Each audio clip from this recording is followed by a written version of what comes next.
Good afternoon, colleagues. Welcome to the Extended President's Council webinar of Thursday, June 24th, 2020. I'm Bruce Celeste, Chief of Staff to the President. Today's agenda is focused on race, social justice, and campus climate here at UAlbany.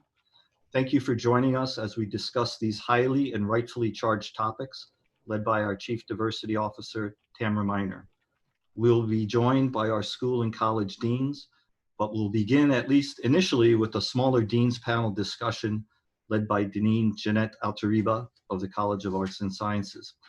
When we get to the question and answer portion of the meeting, all of our deans will be in the background, so should you have a question for one of them specifically, you can address that to them typing in the question and answer feature within Zoom. This session is being recorded and will be posted likely on the ODI webpage within the next day or so. I will send out the link to the President's Council listserv when it is available for our deans and vice presidents to share with their faculty and staff. And that note will also go to our student leaders so that they can share the link with the Student Association and the Graduate Student Association. So with that little bit of housekeeping done, I turn the virtual podium over to President Rodriguez for his welcome to all. Mr. President. Good afternoon. Thank you very much, Bruce. And thank you, everybody, for joining the Extended President's Council. It's always a pleasure to have you join us for these very important discussions. I hope that you and your loved ones are staying safe and are staying healthy and are taking also an opportunity to enjoy these beautiful days, summer days that Albany, I should say, has to offer. Just briefly regarding the fall semester, we continue to move forward. The provost will be hosting meetings every other week, open to the university community to provide you updates in terms of how we're moving forward to the quote-unquote reopening of the fall semester. Just yesterday, we submitted to SUNY a checklist with all the information that was requested by SUNY and New York State, focusing on our reopening plans for the fall. And this checklist has to be certified by both SUNY and New York State so that we can move forward in our implementation of the reopening processes, although we are well along the way. That checklist included 4 major areas, including strategies and practices for repopulating the campus, monitoring or surveillance, our containment plans, as well as a return to remote operations if and when that need comes. So more information is contained in our 4 plans, which are accessible to you online. So we were informed that within the next 7 to 10 days, we would receive notification from SUNY and New York State regarding the certifications of the certification of our plan for reopening in the fall semester. So that's where we are today, and we will keep you posted. As many of you may remember, last week I sent a message to the campus community, and this was really a call to action in terms of how we should proceed and respond to systemic racism and its impact in our university community as well as across society. Our words condemning racism, violence, oppression, and hatred are extremely important. Also, our mission, our strategic plan, and our core priorities are critically important, particularly as it relates to diversity, equity, and inclusion. But as they say, action speaks louder than words, right? Actions speak louder than words. And at the end of the day, what really matters are the actions we take as an institution. Don't get me wrong. We must continue to vehemently speak out against racism and hate, but we must also take concerted action to move our institution forward. And we keep on hearing that our institution must do more in this regard. But who is our institution? Our institution is all of us, right? Every single faculty, staff, and student that makes up this institution. And we cannot move forward without your active engagement and collaboration. As one of the most diverse, public research universities in this country, we have a particular responsibility and the ability to do more and to do better and to make a difference. But let me remind everyone that while our individual efforts are particularly important, and we must work in our schools, in our colleges, in our administrative and academic units, we cannot and we must not work in isolation. Our work and our efforts need to be in concert with our institutional work and effort, because at the end of the day, we must work together as one UAlbany. This is how we will continue to make a significant difference. We should be very proud of the progress that we have made to date. And yet, there is so much more that we need to do and much more that needs to be done.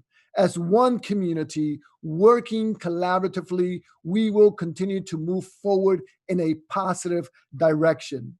And today I have asked our Chief Diversity Officer, Dr. Tamara Miner, to lead a discussion with a number of deans regarding how we can proactively develop concrete initiatives with measurable outcomes to address issues related to diversity, equity, and inclusion at UAlbany as part of a collaborative and an institutional effort. So with that, thank you again for joining us. And I am now going to pass it to Dr. Tamara Miner. Thank you.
Haven't we solved this race thing in America? Didn't we reform our legal frameworks to make all us equal under the law? If people would stop talking about race, then there would not be any problems, right? We all saw the images of George Floyd lying on the ground saying, "I can't breathe," while an officer who looked like he had his hands in his pocket kept his knee on Floyd's neck, essentially cutting off his air. Some of us in this room have experienced this incident as deeply traumatizing and personal. We all witnessed the murder. It was obvious. We got beyond our initial thoughts of what did he do, and we started asking, how can an officer who has sworn to serve and protect treat any citizen like that? And did race have anything to do with the officer's behavior? It was a chilling moment, and more so because most of us were at home isolating ourselves because of the coronavirus, and we had time to focus on something other than ourselves. But this moment, this murder, this incident has resulted in unprecedented nationwide as well as global calls for change like we've never seen before. These movements ignited the spark of real change in many quarters. In New York and elsewhere, police reform laws have been passed. NASCAR has banned the Confederate battle flag from all of its properties. Most businesses and companies have issued letters stating or reaffirming their support of Black Lives Matter. Aunt Jemima is being replaced, and Uncle Ben and Mrs. Butterworth are going the same way. And all across the world, from England to Germany to France and Japan, and all places between, people of all races, ages, have been marching for Black Lives Matter. But how did we get here? It's been a long time in the making. When the first slaves set foot in this country after lengthy and deadly transatlantic treks, Black people were treated as property, something to be owned and less than human, treated as indentured servants and sold and traded like livestock. Such was the life of a slave. The country was nearly torn as cries to end slavery erupted in civil war. After the war, over 400 million enslaved people were suddenly freed. With little or no education and nothing to call their own, these newly freed people suddenly had to make a life in a country to which they were forcibly brought and that had only seen them as free labor. They were viewed as the enemy, a less than, with families strewn all across the South and with little idea of their name and heritage. These Black Americans were expected to live and thrive. From the Civil War to Reconstruction to Jim Crow and the Civil Rights Movement, the rights of Black men and women in this country have been won as a result of hard-fought battles. And although things have changed, much, much, much more work remains to be done. Some actions that require radical change are obvious, like the death of Floyd and numerous others at the hands of those entrusted to protect and serve, or the locking of Black hair care and cosmetic products in security cases inside stores. But many others are subtle, like the salary disparities between Black men and women in comparison to their white coworkers who are performing the same job. For every dollar earned by a white man, Black women earn 61.9 cents. Black men earn 70.2 cents, and white women earn 78.6 cents. Our institutions of higher education are not immune to these epidemic injustices. When schools were integrated, Black students expected that education would be a leap out of poverty for them and their families, but not so fast. Race-based admission policies made it impossible to gain admission, and high tuitions kept many Black students in smaller, sometimes inferior schools and universities. Efforts to correct the inequities were met with opposition from those who felt that creating opportunities for Black students discriminated against white students. Lawsuits were filed, cases heard, and campuses had to prove that having a diverse campus community added value for all. After the court battles, Black students found their way into elite campuses and performed better than expected based on the preparation they had received. But they were still stereotyped and seen as racial quotas, somehow academically less qualified than their white counterparts. Additionally, the students were met with curricula they didn't understand and that they didn't recognize or respect their culture. They were predominantly educated by faculty who did not look like them and found it difficult to provide support or mentor them. And campuses failed to embrace and respect differences and instead erased or diluted them. So this is where we are now. We've reached a point of awakening on an unprecedented scale. We need to move closer to a place where we see color, but not use it to make negative assumptions about ability, intelligence, lifestyle, and worthiness. But what do we need to do to move forward? Well, that's why we're all here today. So it's each and every one of our jobs to move this university from protest to policy to action.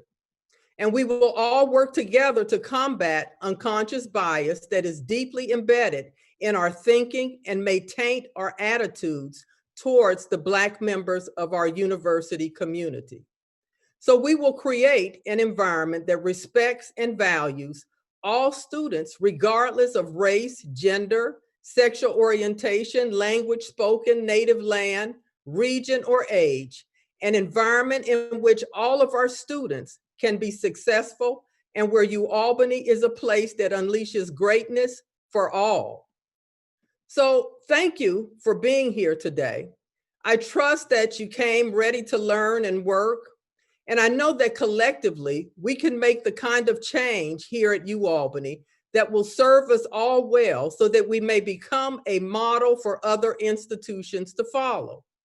So moving forward, it's important that we understand the history of race and racial injustice in the United States, the impact of racial injustice on higher education, and then the current state of diversity here at the University at Albany before we can truly develop and implement programs and policies to create that more inclusive environment we continue to speak about.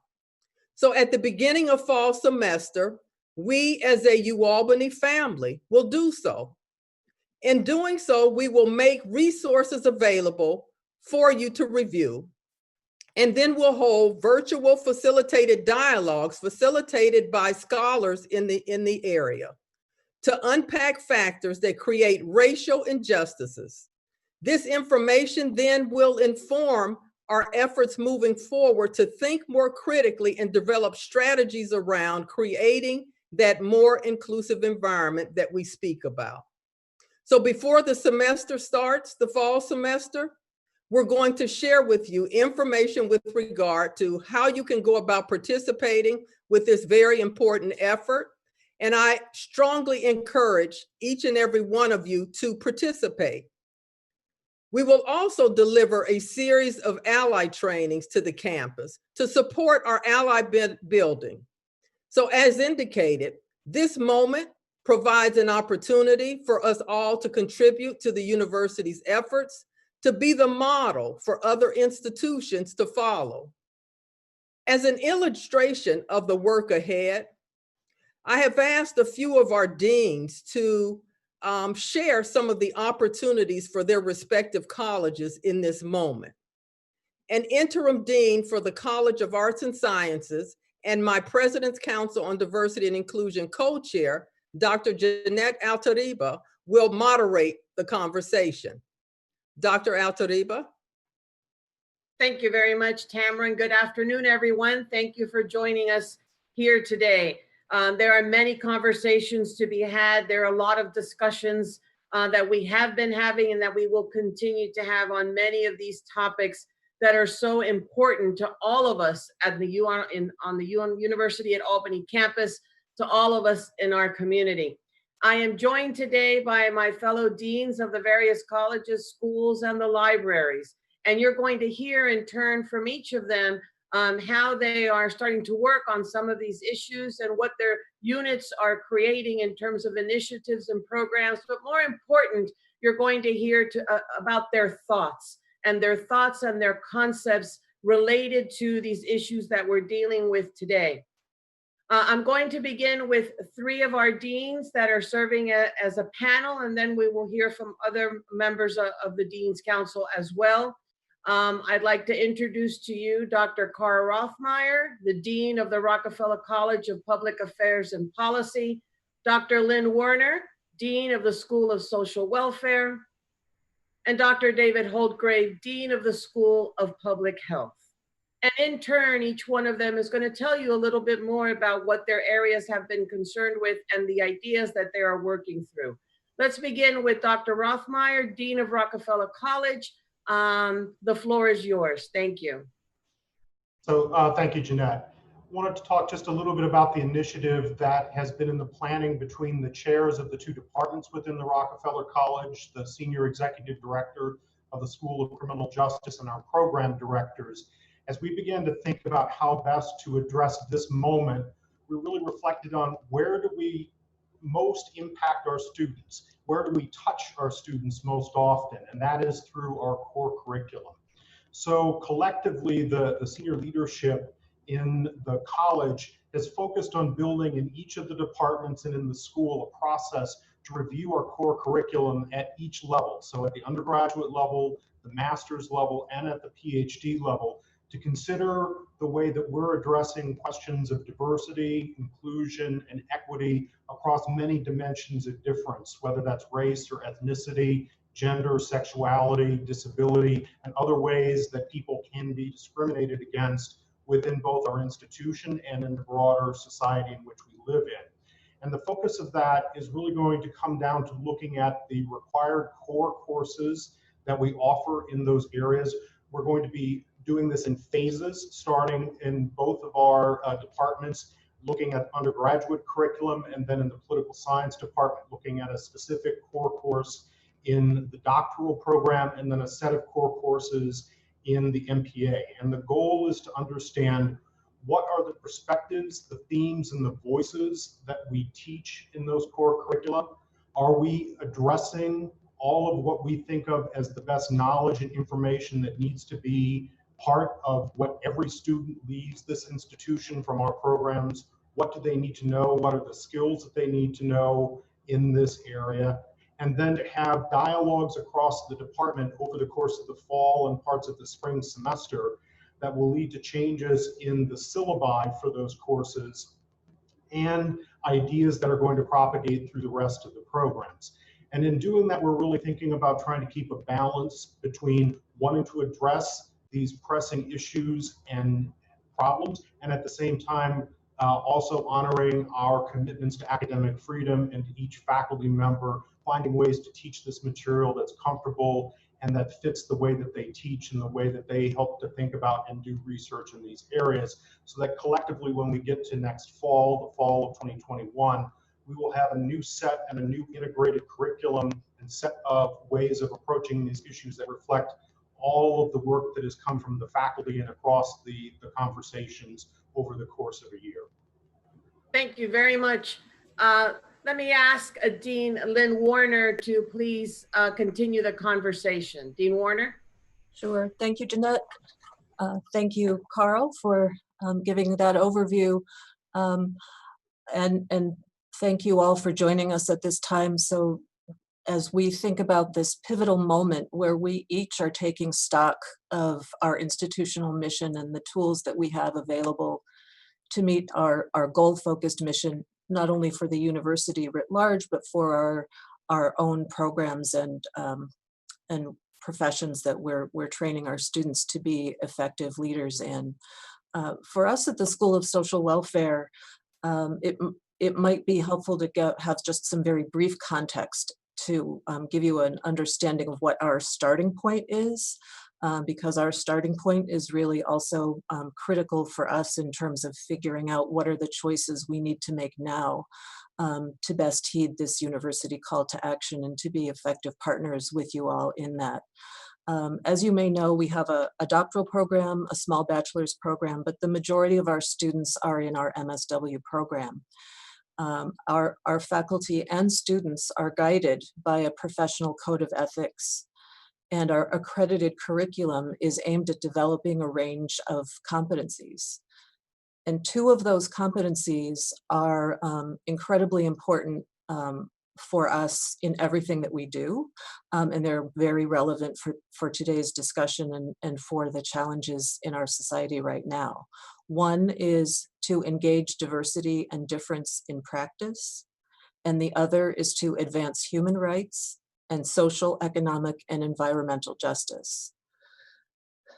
So we have to construct a curriculum, and we have constructed an aim to deliver a curriculum that prepares students to be effective practitioners in those two competency areas. So we routinely review our assignments, our readings, our courses, to ensure that we're providing students the knowledge and skills and opportunities to practice, to be competent in those areas. Now, the events of the last several months have just intensified the need for us to be even more intentional about how we prepare students to meet that second competency, which is advancing human rights and social and economic and environmental justice. We are beginning to, and I personally am trying to be much more deliberate in my languaging around what we mean by that, and in this current context to explicitly identify anti-racist practices as an area of practice development that we need to be preparing our students to be competent in. And so with this sort of background that we are somewhat, I hope, well primed to engage in these discussions and advance our faculty and our students in this area, we certainly know we have a lot of work to do. So similar to what Carl mentioned, we aren't necessarily planning to set out to do an overhaul or intensive review of all of our courses about what is or isn't in the curriculum, because luckily we have had to do that. But we're really focused on the fall semester and this upcoming academic year, knowing that we're going to be challenged in particular with what we anticipate to be a largely remote semester. How are we going to make sure that the courses that we're offering and the way we're offering them are culturally relevant and affirming, are race conscious, are community focused, in what continues to be undoubtedly a really challenging situation just to deliver the curriculum. And we know we can't be complacent in delivering awesome online education if we aren't also paying attention to all of those other important components related to diversity inclusion in that online environment. So I'd be really looking forward to hearing from others about what they're planning to do and helping their faculty be effective in that area. Another is, we know we want to welcome our incoming students in a way that is demonstrably noting that we can't welcome them and orient them to our profession and to our programs if we don't start off the year with some focused discussion around the discussions around white supremacy and the calls for defunding, decreasing police, other social justice issues that have been front and center, as we know, with the racial ethnic disparities associated with COVID. So we're planning to have a school-wide book read. This is something we do every year for orientation. We select a book that we think is reflective allows enough conversation around the themes that are relevant for the social work profession, so that we start off the year having those discussions and have a kind of a touchstone for either discussions or extra credit assignments throughout the rest of the year for curriculum. So students have all read this same book and they all have a common language that they can fall back on to continue that important conversation. One other initiative that that has been going on here at the school for the last 7 years, and which was inspired in response to the killing of Michael Brown in Ferguson, is called The Gathering, where students and faculty and staff at that time expressed a need for an ongoing forum for conversation and processing around difficult conversations and questions related to race and bias. The focus of The Gathering has changed over time, but it really has always been a place outside of the formal classroom setting where all members of our community, faculty, staff, and students can come with the goals of bringing a deeper understanding of social justice issues in social work practice, to raise individuals' own awareness of their privilege and power, and to acknowledge the impact of that privilege and power in their lives, and especially in the way that they are student learners in the agencies that they're working in. Lynn, thank you so much. We're going to move forward with the Okay. program. Thank you for all of your input. I'd like to have David Holtgrave join us and tell us a little bit about the School of Public Health and his initiatives. David. Thank you very much, Dean Altariba. In public health, we're of course concerned about addressing morbidity, mortality, and social injustices in populations. We recognize that racism and health disparities literally can be a matter of life and death. And this was seen throughout the history in the US, from the treatment of indigenous people to slavery, to civil rights violations, to the death of Mr. Floyd in Minnesota, to a variety of health conditions impacting communities of color in different and detrimental ways. We wish to work on areas that make the biggest impact possible on health disparities and social injustices, and that's clearly needed in responding to COVID-19. So we've taken the decision to include in all of our COVID-19 work, often done in close partnership with the New York State Department of Health, the inclusion of efforts to identify health disparities. But we also try to understand the root causes of those disparities and to identify and test promising ways to build health equity. Literally every COVID-19 project needs to include these elements if at all possible. And please allow me to give 4 very quick examples. First, when studying the impact of hydroxychloroquine and azithromycin as treatments for COVID-19, we included an examination of race and ethnicity to determine if Latinx and Black communities were prescribed such drugs in hospitals at differential or at similar rates. Second, when working with the state on an antibody serial survey of over 15,000 persons across the state, we included a careful analysis to determine what percentage of each racial and ethnic category tested positive for SARS-CoV-2 antibodies. We also determined what percentage of the estimated 2.1 million New Yorkers with antibodies as of the end of March were Latinx and Black communities. And these disparities were quite clear and pronounced in the analysis. And these findings have been published in the Annals of Epidemiology, but also shared very widely in social media to inform the social discourse about disparities. Third, we partnered with the state DOH to do a descriptive study of the emerging multi-system inflammatory syndrome in children and found that 39.7% of the patients were Black children and 36.5% were Latinx children. These disparities in this new and very serious syndrome in children of color are remarkable and require quick attention, and they will also be published and discussed publicly next week. Fourth, given that there's a clear pattern of these serious COVID-19 disparities among Latinx and Black communities, we constructed a novel analysis to understand much better the causes of the disproportionate burden of COVID-19 deaths in Latinx and Black communities.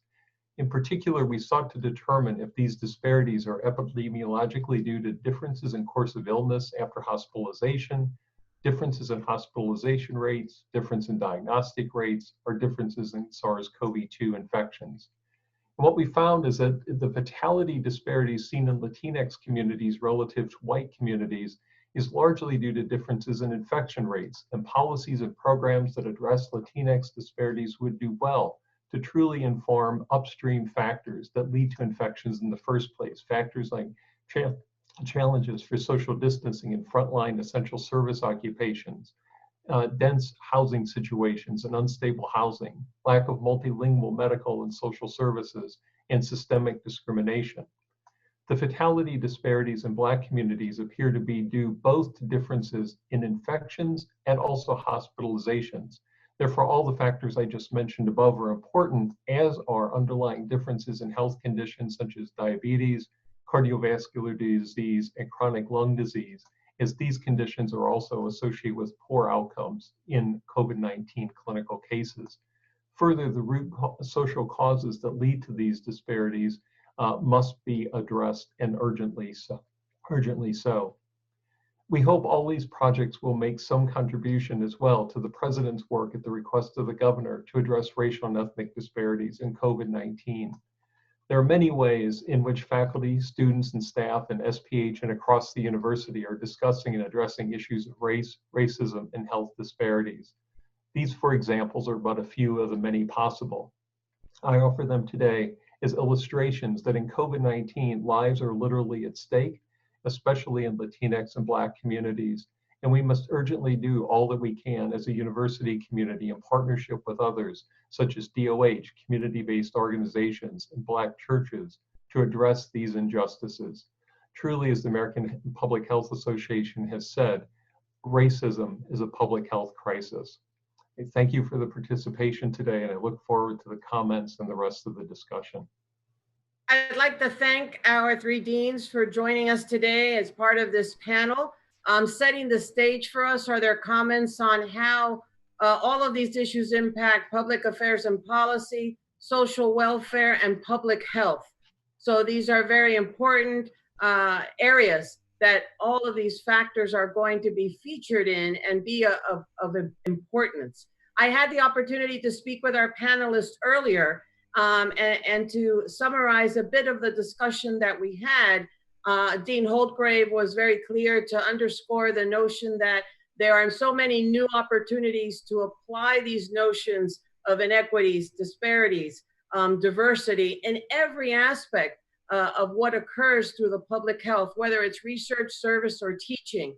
There are ways to extend and have new opportunities to really think about these issues and really act upon these issues across all of the units and all of the areas within that school.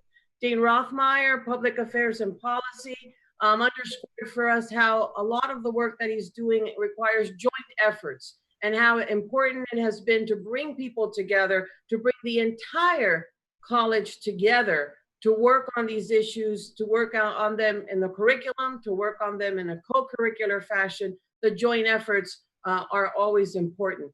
If we had continued to hear from Dr. Werner, we would hear a little more about the fact that these are challenges. We talk about our initiatives, but there's work and networking behind trying to bring these things together. And the School of Social Welfare has been exemplary in putting these challenges to work with solutions and to come up with the programming that she has talked to us about today. I will tell you that within the College of Arts and Sciences, we inaugurated this year a college-wide diversity and climate committee. As part of our mission on this committee, I will read to you, is to foster and sustain an environment that encourages and promotes diversity, equity, and inclusion for all of its members, and help to maintain a work environment that promotes respectful exchanges between all of its constituents. The notion of creating a supportive, inclusive environment is college-wide. Being the largest college at our university, potentially one of the most diverse colleges as well, it seemed important to bring together a large group representative of all of our units to work on these issues. We have tied our mission in the College of Arts and Sciences Diversity Committee to the university's mission in diversity. Diversity drives excellence in everything that we do at the university, and the college strives to exemplify that. Part of our mission is to cultivate an inclusive learning environment by incorporating diversity into curricular and co-curricular activities, be innovative, and really promote access of all of our programs for all of our students. I won't get into too many of the details of our college so we can hear from my other colleagues, but I will tell you that we have a variety of programs, whether they are in STEM and the RNA Institute, in sociology and psychology, to provide opportunities for underrepresented students to move through from undergraduate to our graduate programs and to promote and encourage and empower our students to do well.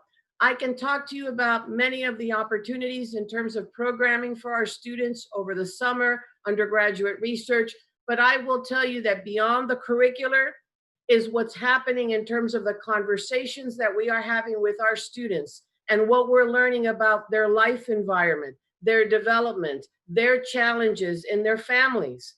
And we're listening very carefully to our students. What are the issues that the students are facing? And those are the types of conversations that are driving us to promote our programs and the benefit of our students. Let me turn now to Robert Griffin, the Dean of the College of Emergency Preparedness, Homeland Security, and Cybersecurity, to tell us a little bit about his college. Thank you. Thank you so much, and I'll be brief because I want to give everybody an opportunity to ask questions. CEHC has taken this situation head on. We held our first family gathering of alumni, students, faculty, staff, adjuncts 2 weeks ago. We held our second session tonight. We've established a Facebook page to gather ideas, comments, and concerns, and we also have a CEHC Listens at albany.edu site that you can submit ideas. We've established a top to bottom review of our college that has 5 subcommittees looking into teaching and learning, the college climate, structures and policies, responsibilities of our communities and our professions, and recruitment and retention for faculty, staff, students, and underrepresented backgrounds. What we're looking to do is not only a top to bottom review, but also to lay out a roadmap of how we begin to systemically interweave the issue of race, racism, and hate into our core curricula. We've developed courses that we're starting to offer this fall, dealing with racism, hate, and law enforcement. And we're also in the process of developing courses on ethics in areas like homeland security, immigration, technology, and emergency response. We've adapted and created training and educational requirements for our students dealing specifically with systemic racism, but also how to have hard conversations and an idea of giving the tools to our students in order for them to be able to go into the workforce and bring the type of diversity that we're looking for. We're continuing our large culture of a college survey, which we will expand to not only our undergraduates, but our graduate students. And we already have brown bags discussions scheduled for the fall with ODI, Gender and Sexuality Resource Center, and the School of Education. My final thought is this, is that I have approached the notion of diversity and inclusion, not just as a moral obligation, but as a national security imperative. And bringing diversity of thought into these fields, I believe, is the only way we're going to be able to ensure our safety. Thank you very much.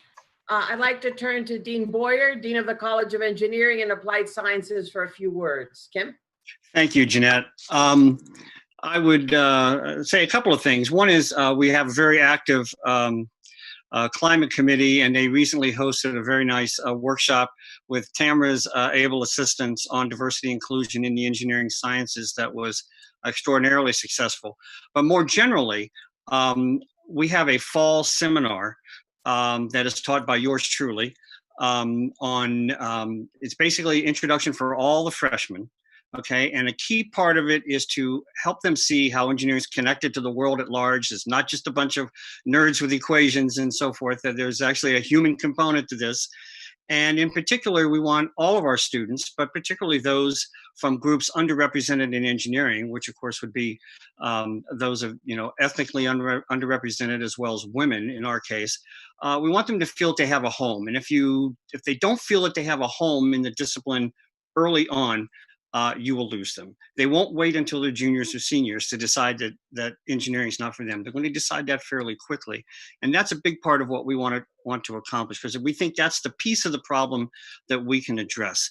And so this course, this seminar touches on engineering and public policy, the geography of global innovation, engineering and society, and engineering history. And I want to go back to the geography of global innovation. And in particular, I discuss human capital and intellectual security and the importance of intellectual security to diversity, the coupling of intellectual security to diversity in the engineering sciences. And we review NSF demographic data. I don't pretend to be a demographer. Avidan will be all over me if I try that. But we do discuss historical trends and where things are going and what we may be able to do about it. No magic bullets, but we certainly try to get them to think about that. And then we look at societal challenges for the 21st century. We talk about sustainability, public and personal health, vulnerabilities, and under vulnerabilities, the very first one on the bullet list was pandemics, and this is last year's list, terrorism and natural disasters, and quality of life, and the role that engineers have to play in all of that. And then in under history, I try to pull out some very interesting, what you would think of as underrepresented contributors to the early days of the engineering sciences. And all of this is designed to try to again, to try to create a sense of comfort that that this discipline has a home for you. And I think that's the piece that where we can be successful, and that's what we do. Thank you very much, Dean Boyer. I'd like to hear from Dean Muggeridge, the Dean of the Libraries, on these topics. Rebecca? Yes, thank you, Jeanette, for giving us this opportunity to discuss our plans. The University Libraries Climate Committee is making plans to address race, social justice, and climate in several ways. We're working with the Office of Diversity and Inclusion to schedule training for the library staff around topics such as implicit bias and bystander intervention. We're also planning a series of brown bag discussions around these and other topics that will allow our faculty and staff to explore these timely issues. We're also planning a libraries-wide One Read event for library faculty and staff. The book has not yet been identified, but will address topics related to race and social justice. We're also hoping to engage our student advisory board on these issues. These were our initial plans, but I expect there to be other initiatives as we move forward into fall semester. Thank you again for this chance to share. Thank you very much. Dean Sen of the School of Business, Nilanjan, we'd like to hear a few of your ideas as well. Thank you, Jeanette. I'll also keep it short because we were hoping to have a good Q&A session. So just like other school, the School of Business certainly believes in nurturing a culture that sort of embraces diversity, including ethnic diversity, cultural diversity, diversity of religion, diversity in just different beliefs and value system. This is important to us because our mandate is to nurture the business leaders of tomorrow, so we need to sort of get it right. I'll share 3 initiatives that we are thinking about. One is we have a creative position, which we are calling a diversity and inclusion coordinator. And this individual will not only chair the business climate committee, but he or she will have a seat on every decision-making body, including the management committee, including the compensation, including the board of our advisory boards and the School of Business. Every curriculum revisions which is coming up, she will be there also. And it's important because we want to keep it on the top of our every decision that we want to take. We need to keep it in our mind. I'm also delighted to share with you that Professor Ingrid Fisher, who has graciously agreed to be the leading this initiative for the next few years. She has a long history working with the industry on this area, including the Big Four and EY, and including initiatives on campus. Second thing, we will be working to develop the measurement sort of metrics, because as we all agree that unless we cannot measure, we really don't know whether we are making progress or not. That will be the second over the summer. And the third one, I think school really believes that appreciating and understanding the different individual and their beliefs and the values and the culture really ensures that no one feels sort of discriminated and no one feels sort of the social justice is not being done in adequate fashion. So the 2 things we are starting once a month, we're calling it sort of spotlight. Once a month, any individual faculty or staff is going to share his or her life journey, starting from the environment they grew up with, starting with the adversities that they have faced, starting with the institution, individuals who made a difference in their life, their passion, their interests, their preferred literature, their preferred book, their preferred music, how much they're passionate about the community. So we get to see this individual in a much more holistic fashion. And same, we're going to do a series of cultural events where the students can sort of showcase their talent and their sort of background where they're coming from. Our belief is that if you see that individual in that holistic fashion, even if I may not agree with that individual on a professional front, we get to realize that he or she is a great father, great parent, really passionate about taking care of the community, really passionate about their own parents and own society. So when we look at that, I think that will bring us much more closure and make it much more sort of inclusive, so that we'll really achieve that inclusion and really achieve that and celebrate that diversity. Thank you. Thank you very much. And our School of Education Dean, Jason Lane, please. Thank you for this opportunity to speak briefly today and to share some of the thoughts in the School of Education. I'm delighted that we're having this discussion. I also have a heavy heart that it has taken so much around us in this world, for the world to wake up to this important conversation that we're having today. 2 years ago, the School of Education took a real notice of the issues of systemic racism across our educational system and made a commitment to become a national leader in diversifying education and mental health professions. We appointed a director of equity and inclusion. We designed new programs to bring more diverse individuals into the K-12 sector and into higher education. We worked with the New York State Teachers Union to be able to develop new programs that reach down to the middle school so that we can encourage more individuals from underrepresented backgrounds to consider teaching and mental health as professions and to bring them into colleges and universities. As part of that, we launched the TUI Family Fellows Program. This is a program that provides financial support, academic support, research support, and social support for up to 25 individuals from diverse backgrounds in our undergraduate population to move into careers in teaching and mental health. We also knew that we had to challenge ourselves in this entire environment because as much as it is about supporting others, it's also about making sure that we are, I think, looking into the mirror to ensure that we're providing an inclusive environment and engaging in appropriate ways. And so one of the things we did last year was launch a book group, reading of our faculty and our staff and students. This past year, we read Bettina Love's What We Want to Do More Than Survive. We Want to Do More Than Survive, Abolitionist Teaching in the Pursuit of Educational Freedom. This coming fall, we will again be launching that book group as a way to facilitate these more difficult conversations. We'll be doing Ijeoma's Olu's So You Want to Talk About Race. This is an opportunity for us to come together as a community to collectively hear each other and to create an environment that we think is more inclusive and more robust and more supportive for all of our students within the School of Education and beyond. Right now, we are also formulating groups like others to look at decolonizing our syllabi to ensure that we have an inclusive curriculum across all of our bachelor's, master's, and PhD programs. We're looking at ways to better support our K-12 teachers and the preparation of K-12 teachers. So not only are we diversifying the pipeline, but we're also making sure that we are producing individuals that have the appropriate tools and critical awareness to be able to take on these important issues in K-12, because we know that for students of color to be successful, it's important for them to have advocates on their side in the classrooms. And so for that reason, we thought the School of Education has an incredibly important role to play in this work.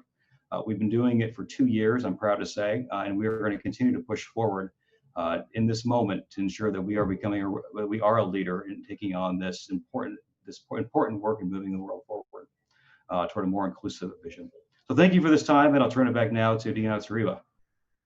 Thank you so much. I have the sense, and I think I'm absolutely correct, that you've only heard the tip of the iceberg of the many, many ways that we are approaching these important issues.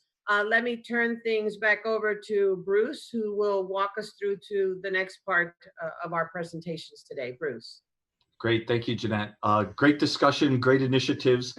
At this point, we are pretty much out of time, but I would like to address at least one question, which is a critically important one, and that is about what are the funding plans to recruit, keep faculty of color, particularly Black faculty, here at the university. And Tamara, is that something that you could give us a brief synopsis on, please, including probably the SUNY Prodigy program, and then we'll wrap up to President Rodriguez.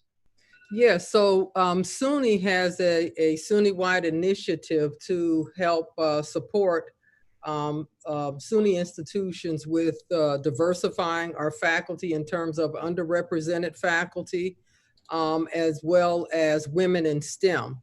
And we are actually in the process of applying for some funding to support our recruitment efforts. Great, thank you, Tamara. So at this point, but right before I turn this back to President Rodriguez, just as Dean Altariba noted, this really is just the tip of the iceberg. On the Executive Council, we've been discussing, and I know the deans have as well, a number of initiatives that will be rolled out for the fall semester. Planning has already begun. So this will be a very, very active area, as if folks don't have enough to do already, but critically important. So with that, I would like to turn it back to President Rodriguez for his closing thoughts. Thank you very much, Bruce. And first of all, just to answer one question that was also posted, what is the role of international students in diversity and inclusion at UAlbany?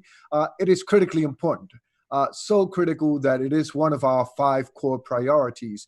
Internationalization is critical for the growth of the university, and we must continue to provide an environment where all our international faculty, staff, and students are welcomed at the University at Albany, and we will continue to pursue that goal collectively as we move forward. Let me take this opportunity to thank our Chief Diversity Officer, Tamara, for a fabulous introduction to this topic. And thanks to Jeanette for leading the conversation on this critical issue. And thanks to all the deans for their active engagement and participation in this conversation. And it has been said, this is the beginning of a long process, of a long conversation about institutional change and institutional transformation. These are critical conversations that we must continue to have, and we must have them together, collectively, as one UAlbany. This is the way that we will make significant differences for our institution, for our faculty, our staff, our students, and our communities.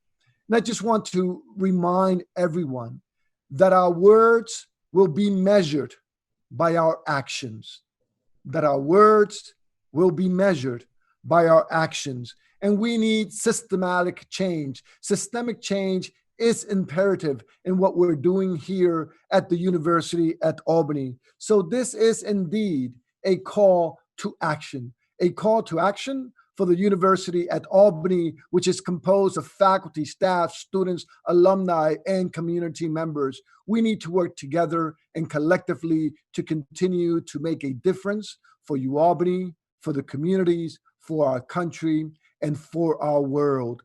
I want to thank you once again for participating in this important conversation. And I ask you to please stay tuned to the Provost conversations about the reopening, if you will, the university in the fall, although we never closed, but particularly focusing on the UAlbany Forward Together plan. As I mentioned initially, she will be having conversations with the university community every other week.